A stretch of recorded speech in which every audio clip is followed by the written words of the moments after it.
오늘 하나님께서 적으신 말씀은 시편 66편 1절로 12절입니다. 원래는 66편이 20절까지 되어 있지만 시간상 다 나누지 않고 1절부터 12절까지만 나누도록 하겠습니다. 제가 먼저 하나님 말씀 봉독하도록 하겠습니다. 시 영장으로 한 노래 온 땅이여 하나님께 즐거운 소리를 발할지어다. 그 이름의 영광을 찬양하고 영화롭게 찬송할지어다. 하나님께 고하기를 주의 일이 어찌 그리 어미하신지요.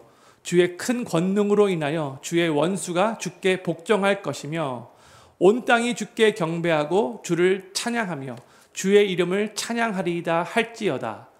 와서 하나님의 행하신 것을 보라. 인생에게 행하심이 어미하시도다. 하나님이 바다를 변하여 육지되게 하셨으므로 무리가 도보로 강을 통과하고 우리가 거기서 주로 인하여 기뻐하였도다.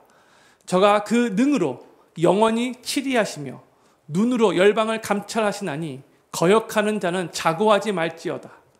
만민들아 우리 하나님을 송축하며 그 송축 소리로 들리게 할지어다. 그는 우리 영혼을 살려두시고 우리의 실족함을 허락지 아니하시는 주시로다. 하나님이여 주께서 우리를 시험하시되 우리를 단련하시기를 은을 단련함같이 하셨으며 우리를 끌어 그물에 들게 하시며 어려운 짐을 우리 허리에 두셨으며 사람들로 우리 머리 위로 타게 가게 하셨나이다. 우리가 불과 물을 통행하더니 주께서 우리를 끌어내사 풍부한 곳에 들이셨나이다. 아멘. 오늘 저희가 나누는 시편 66편의 표제어는 아주 심플하게 시 영장으로 한 노래입니다. 저희가 그동안 나누었던 시편들 거의 대부분은 이 표제어의 다윗의 시라고 시의 저자를 알려주었는데 오늘 이 시편 66편은 누가 저자인지는 알려주지 않고 그냥 시라고만 이렇게 되어 있죠. 이 시는 누가 저자인지를 잘 모르기 때문에 그렇습니다. 그런데 이 시는 그 누군가가 하나님을 찬송하라고 또 하나님을 찬양해야 한다고 하나님을 찬양해야 하는 그 이유를 쭉 알려주고 있는데 이제 그 시가 나중에 이스라엘 공동체가 예배 세팅에서 찬양 인도자의 인도 가운데 회중 찬양으로 함께 불려지게 된 그런 노래가 되었어요. 이것을 생각하시면서 누가 이 시를 지었는지는 모르겠지만 오늘 이 시편 66편은 하나님을 더욱더 찬양하기를 더 결심하는 그런 마음을 가지시고 이 시편을 같이 한번 마음속에 새겨주시면 좋을 것 같아요. 오늘 본 말씀을 살펴보도록 하겠습니다. 1절 말씀 우리 같이 읽도록 하겠습니다. 시작. 온 땅이여 하나님께 즐거운 소리를 발할지어다. 아멘. 여기서 시편 저자는 이 시를 시작하면서 온 땅을 향하여 하나님께 즐거운 소리를 발하라고 선포하고 있죠.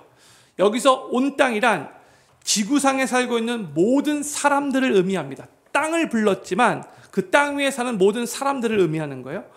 그러니까 시편 저자는 이 지구상에 살고 있는 모든 사람들을 향해서 하나님을 기쁘게 찬양하라고 명령하고 있는 거예요. 그리고 즐거운 소리를 발하라 이렇게 하고 있는데 이 말은 영어로는 shout for joy죠. 그러니까 크게 소리를 지르라는 말이에요. 이것이 원래 전쟁에서 사용되는 표현인데 승리를 거두었을 때에 크게 지르는 그런 함성인 거죠. 와, 그런 이런 함성인 거예요.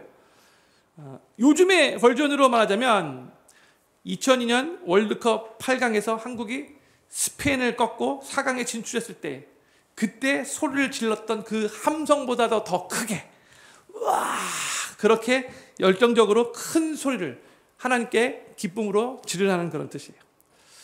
성도님들 찬양의 본질은요 하나님을 향한 기쁨입니다.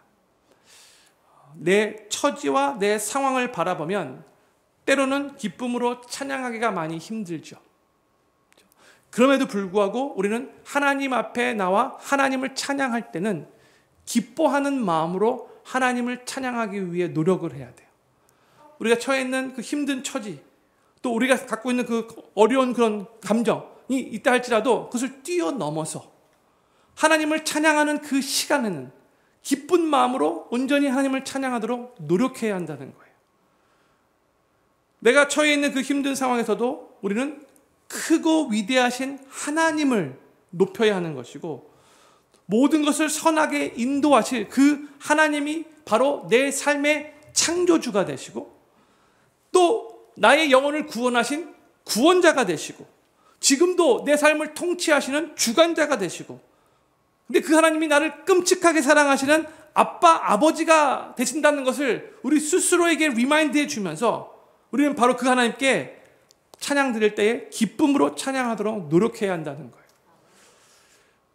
나 오늘은 찬양할 그런 무드가 아니야. 나 오늘은 여러 가지 많이 힘드니까 그냥 가만히 그냥 입 닫고 있을래. 이거는 우리 중심인 모습인 거, 자세인 거죠. 근데 하나님이 그런 모습을, 그런 자세를 기뻐하지 않는다는 거예요.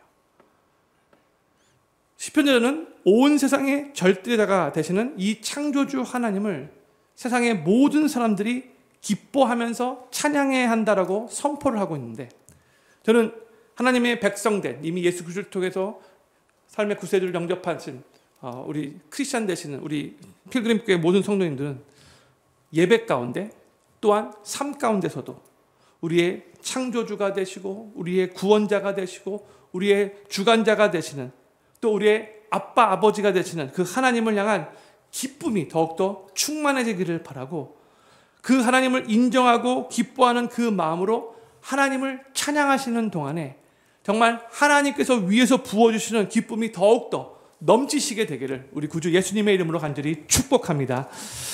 2절에서 시편 저자는 또 이렇게 선포를 해요. 2절 같이 읽겠습니다. 시작. 그 이름의 영광을 찬양하고 영화롭게 찬송할지어다. 아멘.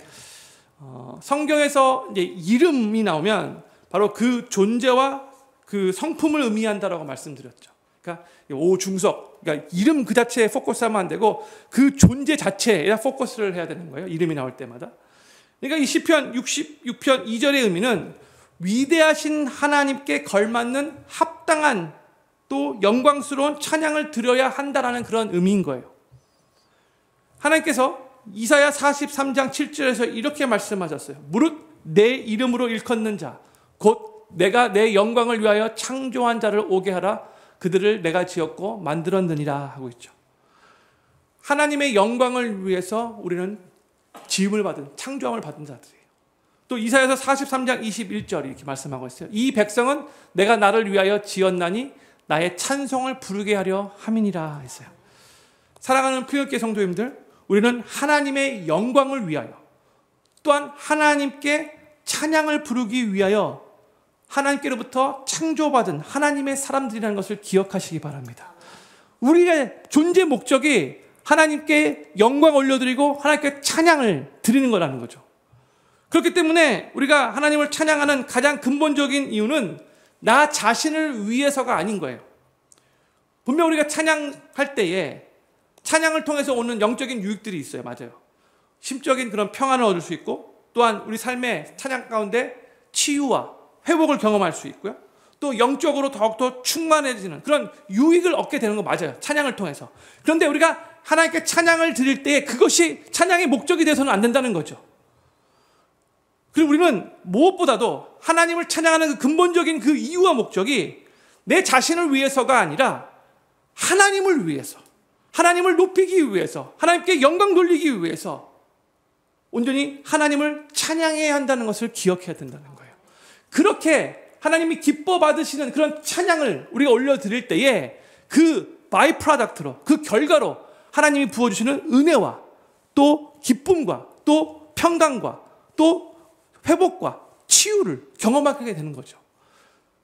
그러니까 이게 순서가 바뀌어서는 안 된다는 거예요. 찬양은 하나님 나라의 백성들의 바로 신앙의 표현이고 또한 이 세상에 우리가 존재하는 이유라는 것을 항상 기억하면서 그런 마음으로 찬양에 임해야 된다는 거예요. 그리고 하나님을 믿고 섬기는 하나님의 사람들은 우리의 생명 다하는 그날까지, 우리 코에서 호흡이 끝나는 그 순간까지 우리가 힘을 다 잃어버리고 정말 침상에 누워있는 바로 그 순간에서도 우리는 비록 우리의 입을 열어서 큰 소리로 찬양을 못 부른다 할지라도 우리의 마음으로 온전히 하나님을 찬양하며 높일 수 있기 때문에 어떠한 상황 속에서도 우리는 하나님을 찬양해야 된다는 것, 우리 스스로를 항상 리마인드 해주시기를 부탁드려요. 저는 필그림교회 모든 성도님들이 하나님께서 우리를 지으신 목적이 하나님의 영광을 위함이고 또한 하나님께 찬송을 부르기 위한 것이라는 것을 항상 기억하실 수 있기를 바라고, 우리의 생명 다하는 그날까지 크고 위대하신, 우리의 찬양을 받기에 합당하신 그 하나님께 걸맞고 또 영광스러운 찬양을 온전히 올려드리시게 되기를 우리 구주 예수님의 이름으로 간절히 축원합니다. 이제 3절에서 시편 저자는 왜 우리가 하나님을 찬양해야 하는가, 그 이유를 우리들에게 알려줘요. 3절 말씀 같이 읽겠습니다. 시작. 하나님께 고하기를 주의 일이 어찌 그리 어미하신지요, 주의 큰 권능으로 인하여 주의 원수가 주께 복종할 것이며 했어요. 한국말로 주의 일이 어찌 그리 어미하신지요 이렇게 번역되었는데, 영어로 보면 How awesome are your deeds라고 이렇게 번역됐죠. 저는 개인적으로 이 awesome이라는 단어를 너무나 좋아해요. That's awesome. 보통 많이 사용하잖아요. 근데 이 awesome이라는 단어를 이게 한국말로 직역하기가 정말로 어려워요. 이 awesome이라는 단어는 이 모든 의미가 다 담겨져 있는 거예요. 엄청나게 끝내주고 멋지고 위대하고 짱이신, 그러면서도 경이롭고 놀라운, 이게 awesome이란 뜻이에요. 근데 하나님께서 하시는 일이 이렇게 awesome하기 때문에, 엄청나게 끝내주고 멋지고 위대하고 짱이고 그러면서도 경이롭고 놀랍기 때문에 우리는 그 하나님을 찬양해야 한다는 거죠. 그러면서 하나님의 권능이 아주 크시기 때문에 이 3절 후반부에 보면은 하나님의 원수는 하나님께 복종할 수밖에 없게 될 거라고 말씀하고 있어요. 하나님의 원수가 하나님 앞에 복종하게 된다는 말은 하나님께서 하나님의 사람들을, 우리를, 하나님 백성들을 결국 원수로부터 구원해 주신다는 그런 말이에요. 그리고 이런 원수들의 굴복은 그 자체로 하나님의 그 위엄을, 하나님의 그 어썸네스를 그대로 증거하고 나타내 보여주는 거죠. 이 시편 66편에서 이 시편자들은 하나님을 하나님으로 인정하면서 우리 하나님이 얼마나 위대하시고 광대하시고 어썸하신 분이신가, 이 하나님을 경이롭게 감탄하며 경배하며 찬양할 것을 계속 강력하게 우리들에게 권면하며 선포하고 있는 거예요. 거듭거듭. 지금 우리가 살아가고 있는 이 시대는 점점 개인주의 시대로 바뀌고 있잖아요. 나 중심적으로 변해가고 있어요. 그렇기 때문에 하나님을 찬양하고 하나님께 예배드리는 바로 그 영역에서도 하나님이 중심이 되기보다는 자꾸 내가, 사람이 중심이 될 때가 더 많아요. 그래서 안타까워요. 항상 예배의 중심은 하나님이셔야 돼요. 항상 찬양의 중심은 우리 하나님이 되셔야 돼요. 그래서 내가 선호하고 내가 좋아하고 내가 편애하는 그 방식으로 하나님을 찬양하려고 예배하려고 하는 그런 경향이 있는데, 그렇게 우리가 그런 자세로 하나님을 예배해서는 안 된다는 거죠. 이 시편자들은 우리 하나님께서 하시는 모든 일들이 어썸하고, 또 하나님은 그 크신 권능으로 모든 원수들을 단번에 다 멸하실 수 있는 놀라운 분이시기 때문에 우리는 그 하나님을 더욱더 경외해야 하고, 그 위대하신 어썸하신 하나님께 우리의 마음과 뜻과 정성 다해 합당한 경배와 찬양을 드려야 하는 것을 거듭 우리들에게 가르치며 선포하고 있는 거예요. 우리는 크고 위대하신 어썸하신 하나님께 우리의 모든 그 에너지를 다 쏟아부어서 찬양을 올려드려야 된다는 거예요. 그 하나님이 우리의 그 찬양을 받기에 합당하신 분이시기 때문에 그러더라고요. 성도들, 찬양은요, 하나님께서 우리의 삶에 행하시는 일들에 대한 우리의 자연적인 반응이 되어야 돼요. 이게 막 억지로 막 쥐어 짜가지고 찬양하기 싫은데 찬양해야겠다, 이게 아니고요. 우리의 삶 속에서 하나님이 하시는 그 어썸한 일들을 계속해서 발견하면서 그때그때마다 하나님께 영광 돌리는 마음으로 찬양을 올려드려야 된다는 거죠. 하나님께 우리의 삶에 행하신, 하나님께서 우리 삶에 행하신 선하고 위대한 일들 많이 있어요. 하나하나 조목조목 생각해내며 감사하면서 그 하나님을 높여드리는 것이 바로 하나님을 찬양하는 거죠. 그래서 우리는 우리의 삶 속에서 하나님께서 행하시는 일들을 매일매일 발견할 수 있도록 우리의 시선을 하나님께 맞추고 하나님이 하시는 일에 맞출 수 있어야 돼요. 그냥 하루 정신없이 보내고 그냥 눈 감고 자는 게 아니라 매 순간순간 하나님이 내 삶 가운데 지금 하고 계신 일들을 발견하고 감사하고 또 하루를 마무리하면서도 하나님께서 내 삶 가운데 인도하시고 내 삶을 축복해 주신 것을 생각해내면서 또 감사하는 마음으로 찬양하며 하루를 마칠 수 있어야 되는 거죠. 우리가 계속해서 그 하나님께 우리의 시선을 고정하면 정말로 우리의 입술을 통하여, 우리의 마음을 통하여 하나님을 향한 감사와 찬양이 정말 충만하게 넘칠 수밖에 없게 돼요. 하나님을 계속해서 우리가 인정하며 하나님께 찬양과 하나님께 감사를 올려드리기 위해 노력하는 습관을 가져야 되는 거예요.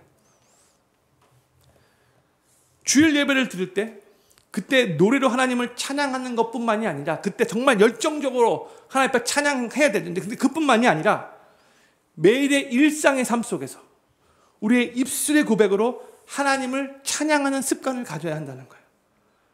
하나님, 오늘도 나에게 호흡을 허락해 주셔서 감사합니다.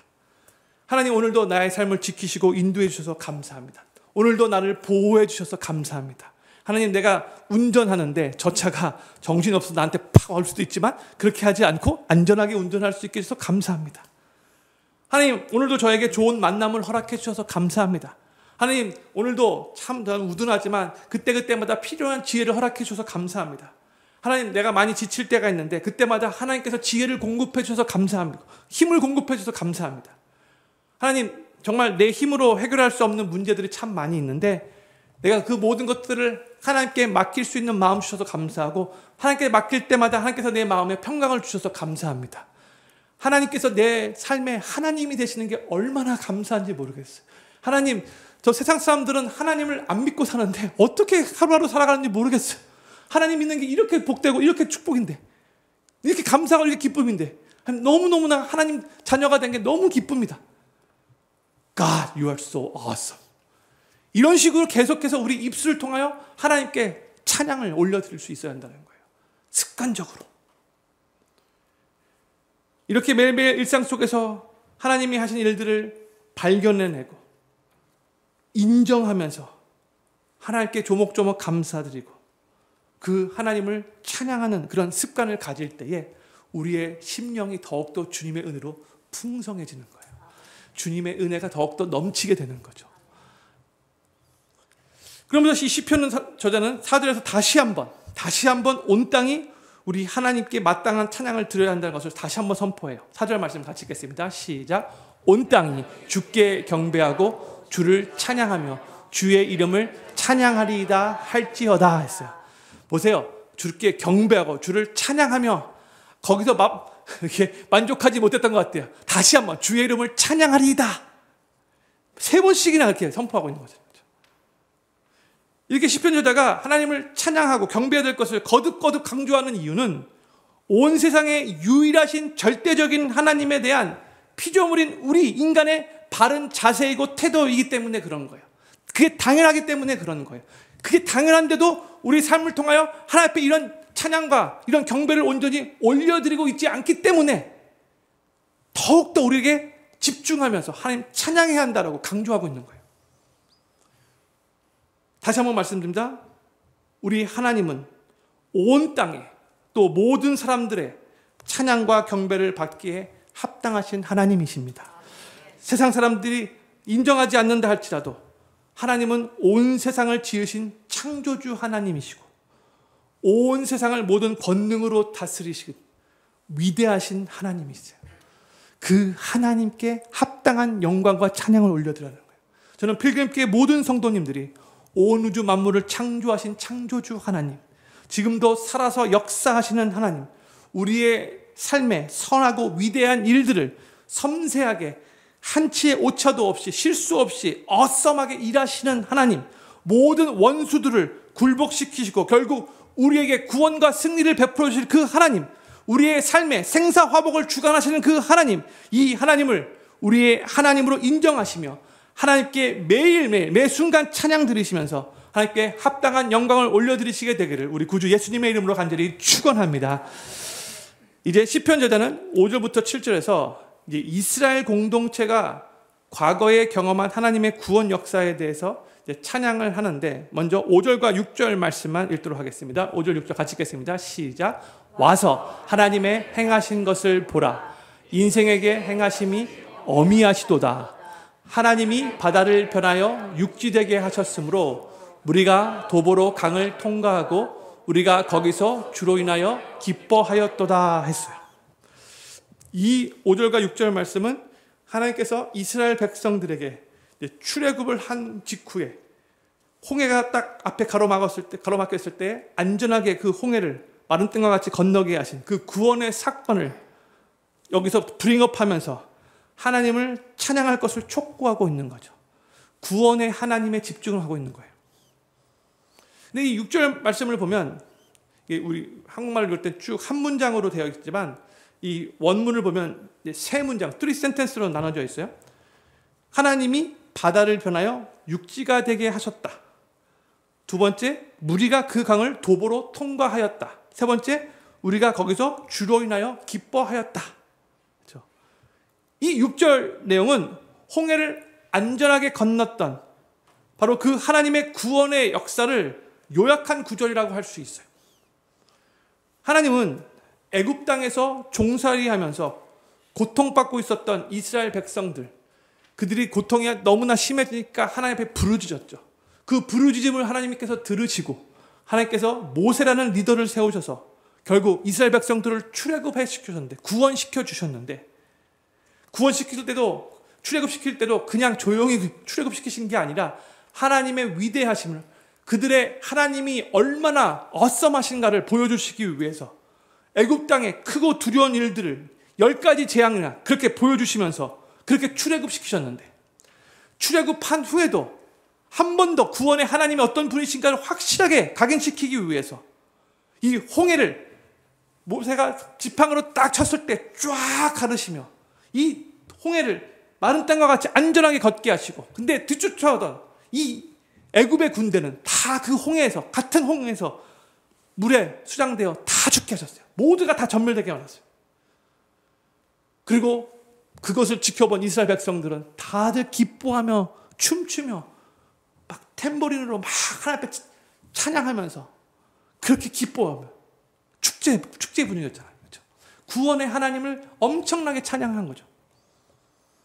그리고 하나님께서 이때 이스라엘 백성들에게 행하신 이 구원의 역사는 그 당시에 이스라엘 백성들뿐만이 아니라 애굽 사람들에게도 또한 온 땅이 그 소문을 듣고 놀라며 그 하나님을 두려워할 수밖에 없는 그런 기이한 사건으로 하나님께서 귀하게 사용하신 거예요.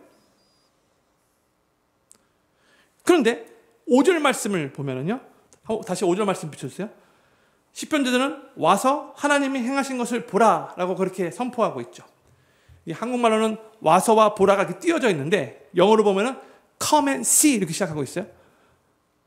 이 히브리 원어를 봐도 마찬가지예요. come and see로 시작하는 거예요. 하나님께서 행하신 일을 정말로 보고 와서 보면, 그래서 알게 되면 이 하나님을, 이 구원의 하나님을 찬양하지 않을 수 없다는 거예요. 찬양할 수밖에 없게 된다는 거죠. 우리도 항상 우리가 신앙생활을 해나가는 동안에, 이 세상을 살아가는 동안에 그 무엇보다도 우리를 구원하신 예수 그리스도의 그 십자가의 구원의 은혜를 항상 기억해야 돼요. 항상 그 구원의 은혜를 우리가 매일 십자가 앞에 나와 볼 수 있어야 되는 거예요. 위대하시고 광대하신, 전지전능하신, 온 우주를 창조하실 때 성부 하나님과 함께 계셨던 그 성자 예수님께서 이 낮고 낮은 땅에 오셔서 인간의 몸을 입고 아주 지극히 격하게 오셨는데, 죄가 없으신 분이신데도 죄 많은 우리 인간들을 대신하여 십자가 위에서 처절하게 죽으셨다는 이 복음의 메시지는 그 어떤 사랑보다도 비교할 수 없는 아주 크나큰 우리 주님의 사랑인 거죠. 나를 위해서 주님이 그렇게 십자가를 지신 거예요. 구원을 베풀어 주시기 위해서. 그런데 우리에게는 주님의 은혜를, 이 십자가의 구원의 은혜를 너무나도 빨리 쉽게 잊어버리는 습성이 있어요. 안타깝게도. 우리가 하나님께 아무리 큰 은혜를 경험했다 할지라도 그 감사와 감격이 금방 묻어져요. 그렇죠?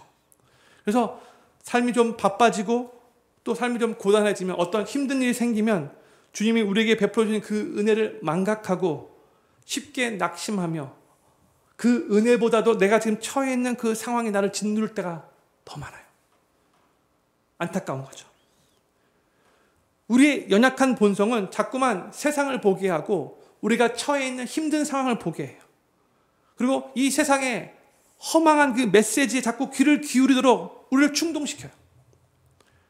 그렇기 때문에 우리는 연약하기 때문에, 그리고 우리가 살고 있는 이 세상은 계속해서 죄악이 관영하고 있기 때문에 원사단 마귀의 유혹이 계속해서 쉬지 않고 우리에게 계속해서 그렇게 부추기면서 우리를 유혹시키기 때문에 우리는 매일 예수 그리스도의 십자가 앞으로 나아가도록 노력해야 돼요. 매일매일. 그리고 그 십자가에서 나를 구원해 주시기 위해 나 대신 피를 흘리신 그 예수님을 우리가 영안을 띄고 매일 바라볼 수 있어야 돼요. We have to come and see. 예수님 앞으로 나와서 예수 그리스도의 그 십자가를 우리가 볼 수 있어야 돼요. 봐야 돼요. 매일매일. 그리고 그 십자가 은혜, 그 구원의 은혜에 감사하며 매일매일 신앙생활을 해나가야 되는 거예요. 하나님을 찬양하면서. 저는 필경교회 모든 성도님들이 하나님께서 우리의 삶에 행하신 놀라운 일들을 매일 바라볼 수 있기를 바라고, 특별히 우리 예수님께서 우리를 구원하시기 위해 나 대신 십자가에서 죽으시고 나에게 놀라운 구원을 베풀어 주신 그 십자가의 은혜를 매일매일 기억하시면서 그 주님의 은혜에 감사하는 마음으로 주님을 찬양하며 하루하루 신앙생활에 나가시게 되기를 우리 구주 예수님의 이름으로 간절히 축원합니다. 이제 시편 제자는 하나님께서 이스라엘 백성들을 놀랍게 출애굽시키시며 구원하신 내용을 상기시킨 후에 7절에서 곧바로 이렇게 명령을 해요. 7절 말씀 같이 읽겠습니다. 시작. 저가 그 능으로 영원히 치리하시며 눈으로 열방을 감찰하시나니 거역하는 자는 자고하지 말지어다 했어요. 여기서 그는 하나님이죠. 시편 제자는 모든 것을 다스리시고 모든 것을 감찰하시며 모든 것을 초월하시는 전능자 하나님 앞에서 교만하지 말 것을 우리들에게 촉구하고 있어요. 피조물인 우리 인간은 제 아무리 대단하다 할지라도 하나님 앞에서는 아무것도 아니기 때문에 그런 거예요. 근데 우리는 우리 삶에 조그만 일들이 잘 되어가면 금방 교만해져요. 금방 교만해져요. 마치 자기가 전능한 하나님이라도 됐느냐 착각해요. 너무나 쉽게 하루 순간에 그냥 갑자기 너무나 교만해지는 우리의 모습을 보고 너무나 안타깝죠. 그런데 우리가 언제 교만해지는가? 이 7절 말씀을 그대로 우리가 해석해 보면 우리가 언제 교만해지는지 알 수 있어요. 이 7절 말씀을 우리는 능력으로 영원히 다스리시는 이 하나님, 열방을 다 감찰하시는 그 하나님, 우리의 그 생각과 우리의 마음까지도 다 감찰하시는 하나님이시죠. 그 하나님, 내 삶의 생사화복을 주관하시는 이 하나님, 이 하나님을 망각할 때에 이 하나님이 바로 나의 하나님이시라는 것을, 나의 삶을 지금도 주관하시는 분이시라는 것을 망각할 때에 우리는 쉽게 교만해지게 되는 거죠. 우리의 시선을 하나님께로부터 띄어서 나를 바라볼 때, 내가 한 일을 바라볼 때에 그때 교만해지는 거예요. 하나님이 하신 일을 바라봐야 되는데 자꾸 내가 한 일을 바라보게 되는 거예요. 그래서 우리는 항상 겸손한 마음으로 하나님의 말씀 앞에 우리 자신을 쳐서 복종케 하며 내가 원하는 것을 내 마음대로 주장하지 않고 어떤 좋은 일이 일어났을 때 내가 했다라고 그렇게 착각하지 말고 오직 하나님의 뜻대로 하나님 말씀대로 순종하기 위해서 내 자신을 계속해서 겸손하게 낮추며 오직 주님만을 위해서 헌신하기 위해 노력해야 되는 거예요. 나는 아무것도 아닙니다. 나는 주님을 떠나서는 아무것도 할 수 없는 연약한 존재입니다. 주님이 나에게 은혜를 베풀어 주셨기 때문에 오늘 내가 여기까지 올 수 있었던 거죠.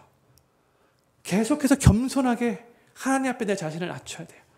하나님, 나는 정말 주님의 은혜가 없으면 한순간에 와르르 무너질 수밖에 없는 그런 추악한 죄인이에요. 주님, 나를 오늘도 붙잡아 주시지 않으면 나는 오늘도 꽈당 넘어질 수밖에 없어요. 주여, 나를 불쌍히 여겨주시옵소서. Lord, have mercy on me. I'm a sinner. 이런 고백이 계속해서 매일 가운데 있어야 된다는 거죠.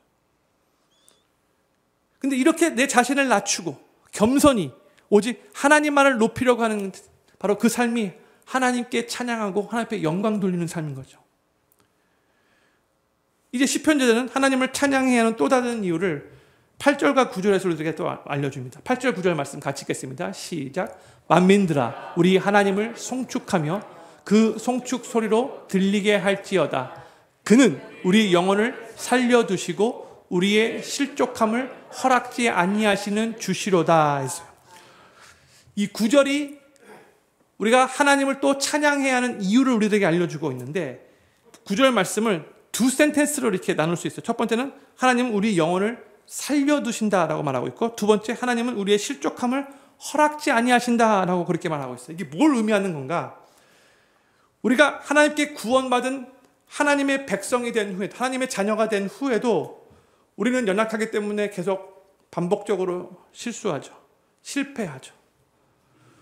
우리의 연약함을 드러내며 계속해서 넘어지는데, 그럼에도 불구하고 하나님은 그런 우리를 끝까지 붙잡고 인도하셔서 우리를 멸망의 구렁텅이에 빠지지 않도록 우리를 그렇게 인도해 주실 거라는 거예요. 실족하지 않게 하나님께서 우리를 붙잡아 주실 거라는 거죠. 우리는 하나님께서 우리를 예수 그리스도의 십자가의 은혜로 구원해 주신 것으로만 다 끝났다라고 생각해서는 안 되고요. 우리가 구원받은 후에도, 하나님의 자녀가 된 후에도 하나님은 계속해서 우리의 삶을 붙드시고 인도하시며 오늘도 우리 삶 가운데 신실하게 일하시고 계시는 분이시라는 것을 우리가 항상 기억해야 되는 거예요. 우리가 구원받을 때만 하나님의 은혜가 필요한 게 아니라 매일매일 삶 속에서도 지금 하나님의 은혜가 필요하고, 하나님께서 은혜 가운데 우리를 계속해서 인도해 주고 계시다는 거예요. 오늘 하루도 우리가 숨쉬며 살아갈 수 있는 그 이유도, 우리가 실수하고 범죄한다 할지라도 여전히 하나님을 아빠 아버지로 부르며 하나님 앞으로 나아갈 수 있는 그 이유도, 우리가 너무나 연약해서 여러 번 넘어진다 할지라도 다시 일어나 회복할 수 있는 그 이유도 우리 좋으신 하나님의 변함없는 사랑 때문이고, 우리 하나님의 신실하신 때문인 거예요. 이것을 우리가 기억할 때에, 이 하나님을 정말로 우리가 믿을 때에 우리는 하나님께 감사하게 되고 하나님을 찬양하게 되는 거죠. 하나님, 나는 정말 이렇게 연약한데 그런 나를 여전히 신실하게 사랑해 주시고 인도해 주셔서 하나님 감사합니다. 나의 연약함 가운데 드러나는 하나님의 위대함, 하나님의 신실하심, 그 하나님을 찬양하게 되는 거죠. 저는 필그림교회 모든 성도님들이 우리를 구원해 주신 하나님께, 우리를 구원해 주신 하나님께서 우리를 계속해서 붙드시고 신실하게 인도하심으로 인해 우리가 실족한다 할지라도 계속해서 하나님이 우리를 붙잡으시고 선하게 인도하셔서 끝까지 우리를 하나님 나라로 그렇게 이끄실, 바로 그 신실하신, 실수 없인 참 좋으신 하나님을 삶 속에서 찬양하시며 그 하나님과 함께 동행하시게 되기를 우리 구주 예수님의 이름으로 간절히 축원합니다. 시편대는 계속해서 우리가 하나님을 찬양해야 하는 이유를 우리들에게 또 알려주는데, 10절부터 12절에서는 하나님을 찬양해야 하는 이유가 세상 사람들이 볼 때는 이게 정말 하나님을 찬양해야 하는 이유야? 라고 그렇게 퀘션 마크가 달 정도로 하나님을 찬양해야 하는 이유, 10절부터 12절에서 이 시편자가 뭘 말해주고 있냐면, 하나님이 우리들에게 허락하신 그 고난을 통해서 우리를 단련하시기 때문에, 그래서 결국 우리를 풍성함으로 그렇게 인도하시고 그 풍성함을 누릴 수 있게 해주시는 하나님이시기 때문에 그 하나님을 찬양해야 한다는 것을 우리들에게 가르치고 있어요.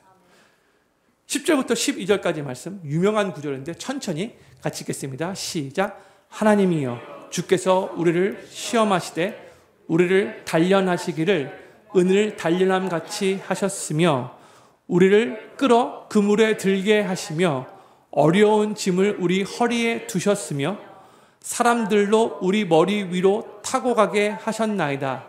우리가 불과 물을 통행하더니 주께서 우리를 끌어내사 풍부한 곳에 들이셨나이다. 아멘. 여기서 시편제자는 하나님께서 우리를 시험하시고 단련하신다라고 이렇게 말을 하고 있어요. 그리고 그 하나님을 우리가 찬양해야 할 것을 우리들에게 가르쳐주고 있어요. 제가 여기 10절부터 12절의 내용을 한 문장 한 문장씩 그 의미를 생각하면서 설명해 드리도록 하겠습니다. 먼저 10절을 시작하면서 10절 전반부에서 주께서 우리를 시험하셨다, 테스트하셨다라고 말씀하고 있어요. 이 시험은, 그 시험을 하는 주체가 누구냐에 따라서 의미가 달라진다고 말씀드렸죠. 시험의 주체가 사탄이 되면 이 시험은 유혹, 템테이션이 되는 건데, 근데 이 시험의 주체가 하나님이 되면 테스트가 되는 거예요. 학생이 학교에서 테스트를 보는 이유가 뭐예요? 그동안 잘 배웠는가? 그 문제의 그 답을 알고 있는가를 알아보기 위함인 거고, 또한 그 테스트를 통해서 모르고 있던 것을 혹은 애매하게 알고 있었던 것을 확실하게 잘 알게 하기 위함인 거죠. 그 목적 때문에 시험을 보는 거예요. 정말 내 수준이 어느 정도인가를 알려주는 거죠, 그 시험이. 그리고 그것만으로 다가 아니라 결국 시험을 통과하면서, 테스트를 통과하면서 더 성장하고 성숙하게 되는 거예요. 시험 없이 그냥 한 학기 끝나면 그냥 시험 없다라고 생각하고 그냥 퍼질 수 있는데, 시험이 있기 때문에 더 준비하고 더 배우고 더 노력하게 되는 거잖아요. 그렇죠? 하나님께서 우리가 살고 있는 이 인생에 대해 정확한 답을 알게 하시고자, 그리고 우리를 더욱더 성장시키고자, 더욱더 성숙시키고자 우리를 종종 시험하세요. 테스트하세요.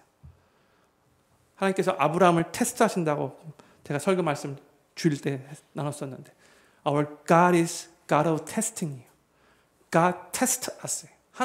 하나님의 자녀들을 테스트하시는 분이세요. 그러면 하나님께서 우리를 테스트하실 때 어떻게 테스트하시는가? 10절 후반부에 이렇게 말씀합니다. 하나님께서 우리를 단련하시기를 은을 단련함같이 하셨다라고 말하고 있어요. 정금사가 은을 단련하기 위해서 무슨 일을 하는가? 이 은을 완전히 녹이죠. 녹여서 그 안에 있는 불순물들을 제거해요.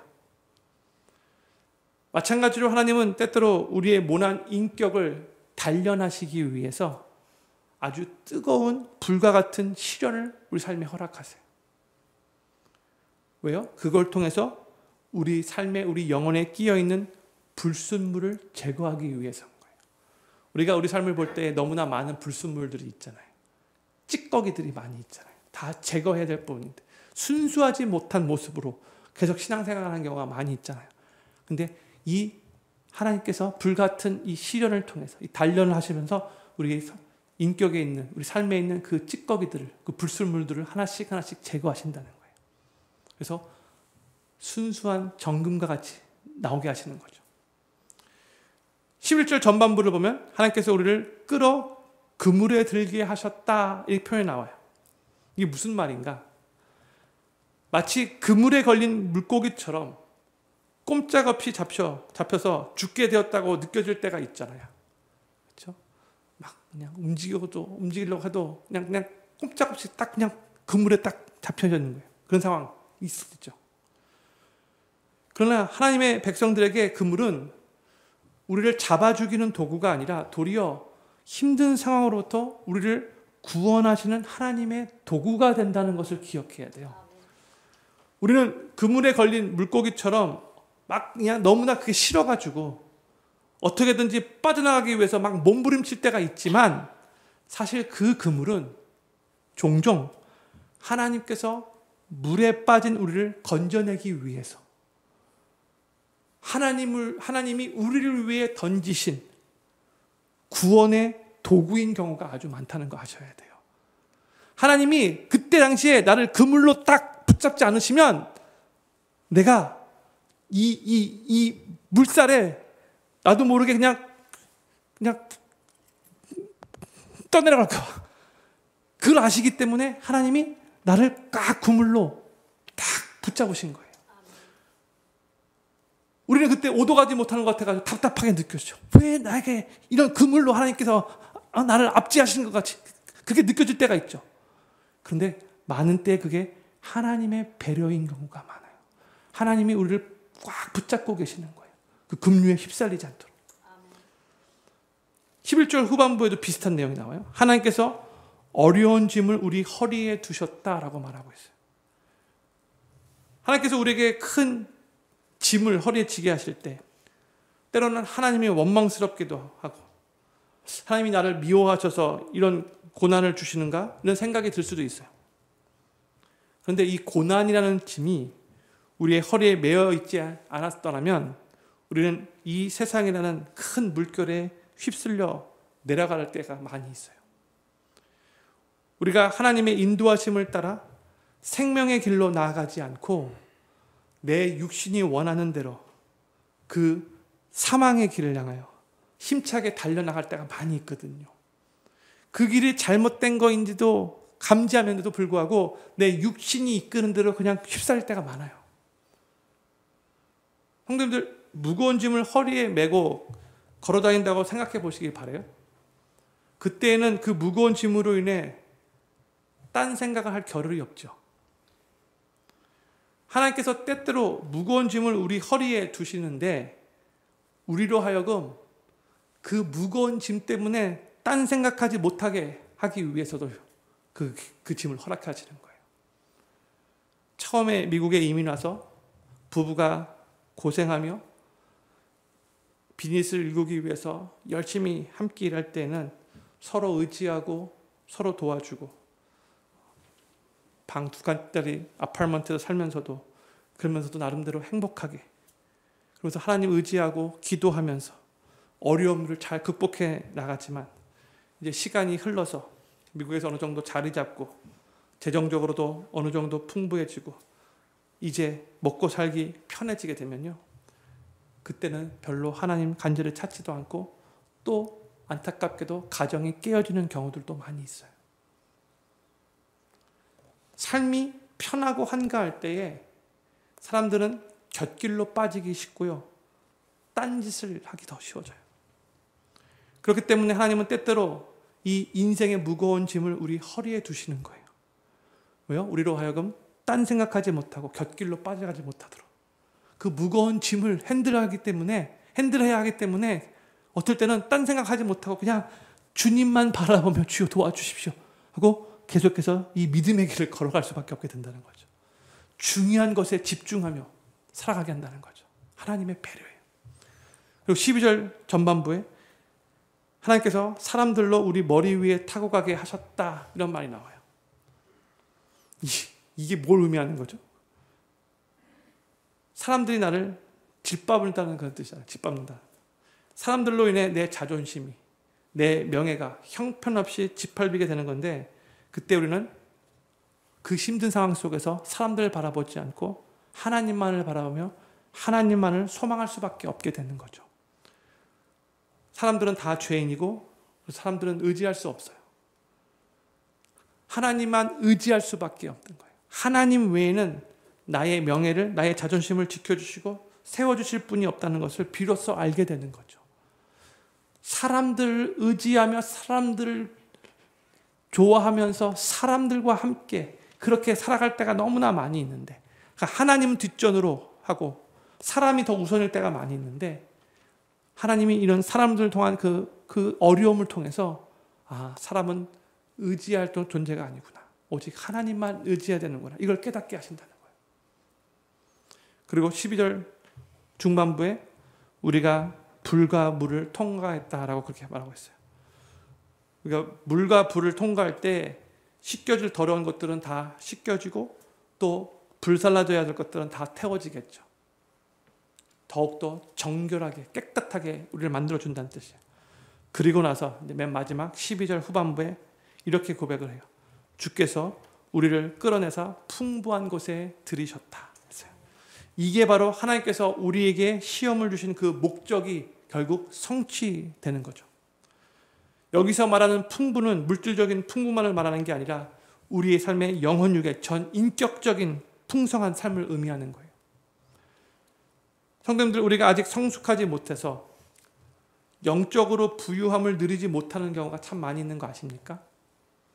하나님은 이미 우리에게 놀라운 영적인 그 축복을 이미 허락해 주셨어요. 약속해 주셨어요. 그런데 우리가 영적으로 아직도 너무 어리고 미숙해서 그 하나님의 영적인 풍성함을 누리지 못하는 게 너무나 많아요. 우리가 하나님께 무엇을 위해서 간구할 때도 하나님께서 아무 말도 안 하고 잠잠히 계신다고 그렇게 느껴질 때가 종종 있잖아요. 근데 어쩌면 하나님은요, 우리가 먼저 영적으로 성숙해지기를 기다리고 계시는 것일 수도 있어요. 쉽게 예를 들게요. 그냥 쉽게 예를 드는 거예요. 어느 한 유치원생이 하나님께 간절하게 기도해. 하나님, 나 턱수염 좀 나게 원합니다. 기도를 막 하는 거예요. 그래서 이 유치원생이 막 그냥 금식하면서 암만 열심히 간절하게 기도한다 할지라도 하나님은 그 기도에 잠잠히 계실 거예요. 그렇죠? 왜요? 이것은 기도 응답의 문제라기보다 성숙의 문제이기 때문에 그런 거예요. 근데 나중에 이 유치원생이 성숙해져서 성장해서 고등학생이 되고 대학생이 되면 그때는 턱수염 나게 해달라고 기도하지 않아도 턱수염은 저절로 나게 될 거죠. 영적인 의미에서 비슷한 경우가 많아요. 저희가 하나님 앞에 기도하는 것들 중에 의외로 많은 것들이 우리가 영적으로 성숙해지면 자연적으로 이루어지고 누릴 수 있는 것인데, 근데 문제는 아직 우리가 성숙해지지 못해서 영적으로 아직도 미숙해서 그 영적인 풍성함을 누리지 못하는 거예요.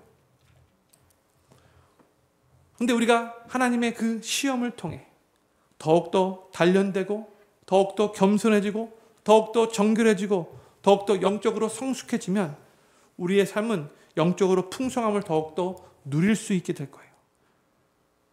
그래서 하나님께서 우리에게 이 고난을 허락해 주시는 거예요. 시험을 우리에게 주시는 거예요. 더 영적으로 성숙해서 결국 하나님의 풍성함을 누리며 살 수 있게 하기 위해서.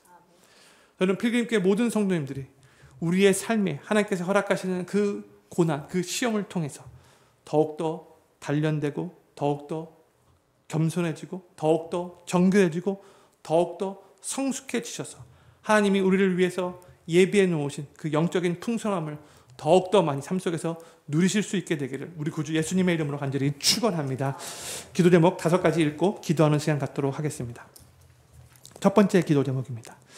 우리의 예배와 삶 가운데 하나님을 향한 기쁨이 회복되게 하시고 기쁨으로 하나님을 찬양할 때 하나님께서 부어주시는 기쁨이 더욱 충만해짐을 경험하게 하소서. 두 번째, 온 우주 만물을 창조하시고 지금도 살아서 역사하시고 우리의 삶에 어썸한 일들을 행하시고 모든 원수들을 굴복시키시는 하나님께 매일 찬양 드리는 습관을 가지고 하나님께 합당한 영광을 올려드리게 하소서. 세 번째, 매일 예수 그리스도의 십자가 앞으로 나아가 나를 구원해 주시기 위해 나 대신 피 흘리신 예수님을 바라보며 그 십자가의 은혜를 감사하는 마음으로 주님을 찬양하게 하소서. 네 번째, 우리를 구원해 주신 하나님께서 계속 우리를 붙잡으셔서 실족함을 허락지 않으실 것을 믿게 하시고 변함없이 우리를 사랑하시고 인도하시는 하나님을 찬양하며 날마다 믿음으로 살아가게 하소서. 다섯 번째, 마지막입니다. 우리의 삶에 하나님께서 허락하시는 고난을 통해 더욱 단련되고 더욱 겸손해지고 더욱 정결해지고 더욱 성숙해져서 하나님이 예비하신 영적인 풍성함을 더욱 누리도록 하소서. 같이 오늘 하나님 말씀 생각하면서 우리가 더욱더 하나님을 찬양하기를 원합니다. 정말 하나님을 찬양해야 하는 이유들이 너무나 많이 있는데 조목조목 오늘 말씀 생각하면서 더욱더 기쁨으로 하나님 앞에 찬양 드리는 삶이 되게 해달라고, 우리의 삶의 존재 목적이 온전히 하나님께 영광 올려드리고 하나님을 찬양하는 것임을 기억하며 더욱더 찬양하는 삶이 되게 해달라고 같이 한번 우리 오늘 말씀 생각하면서 기도하는 시간 갖기를 원합니다. 기도하겠습니다.